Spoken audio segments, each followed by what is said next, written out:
The new 4th generation Hyundai Tucson has landed in Australia. For 2021, the Toyota RAV4 and Mazda CX-5 rival is bigger than before, has new technology and sports a radical redesign. Let's take a closer look.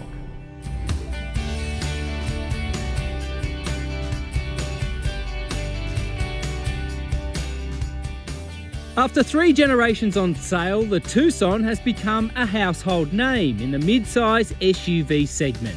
Now, Hyundai hopes this new 4th generation model can extend the sales legacy. The radically redesigned Tucson has grown by 150mm in length, as well as incremental increases in height, width and wheelbase. Prices are up across the board, including a $5,000 increase in entry price. Hyundai says that figure reflects considerably more standard equipment across the range. Here we're testing the up-spec Tucson Highlander, fitted with the entry 2-litre petrol engine.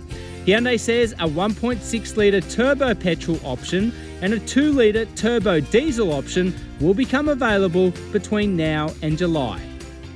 Now, understandably, it is the exterior that really grabs your attention with the 4th generation Tucson, but equally, family SUV buyers will really appreciate the changes inside. Those dimensional updates have liberated more space across the first and second rows, as well as the boot area, while up front there's this swish new wraparound dashboard that features a 10.25-inch infotainment display, and in the case of our Highlander spec, a digital instrument cluster and these new capacitive touch buttons in place of the predecessor's hardwired switchgear. It's a really nice place to be inside. There's plenty of incidental storage, nice soft touch materials, and with the bigger dimensions, plenty of cabin space as well. The Highlander spec features live blind spot video streaming of the Tucson's flanks, just like the larger Santa Fe. And you can pair 2 smartphones simultaneously. Oddly though, top spec versions of the Tucson miss out on wireless Apple CarPlay, even though it's offered in entry models. That might sound like a minor gripe, but it does affect the vehicle's voice functionality on the move.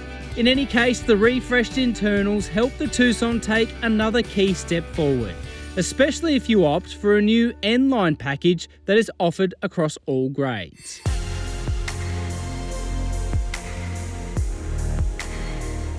There's a newfound level of polish when it comes to the driving experience as well. The steering wheel feels really nice in the hands, has nice light weighting at low speed, yet it weighs up and offers adequate feedback through the corners as well.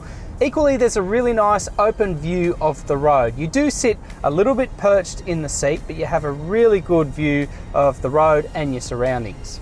Larger in all key dimensions than the 3rd generation Tucson that launched in 2015, including wheelbase, the 4th generation model adopts Hyundai's global suspension tune. It also underwent a localised evaluation process before being signed off for Aussie showrooms. On first impression, that larger wheelbase seems to translate to a slightly more settled and refined road ride. In this particular car, I've found that inconsistencies in the road are reflected accordingly through the chassis. Little bumps and niggles seem to pose very little drama, and you'll only ever occasionally feel a more meaningful thud or crash riding on 19-inch wheels. Equally, body control is quite admirable, both through larger washouts and through the corners. Under the bonnet, a familiar 2-litre engine carries over with 115 kilowatt and 192 Newton-metre outputs. It drives the front wheels via a 6-speed automatic transmission. The 2-litre engine gets the job done fairly well. In daily conveyance, it builds speed in a linear and progressive fashion, and it works well with the automatic transmission. I've got to say, fuel economy is quite respectable. We've had very little trouble matching the 8.1 litre per 100k claim, and at highway speeds, the engine ticks over at a very casual 2000 RPM. Ask a little bit more of the engine, and it is a bit noisier and even languid under load, and I think the big test for it will be a family of 5 and all their luggage. I don't think it's going to have quite the same refinement that I've seen today. The 4th generation Tucson is offered with a 5-year unlimited kilometre warranty, and in the case of the entry petrol version, annual $319 servicing costs. It means that despite an obvious trend upmarket, the Tucson will continue to resonate with family buyers as well. So then, a sound first impression of the 2021 Hyundai Tucson based on our experience with this 2-litre petrol Highlander variant.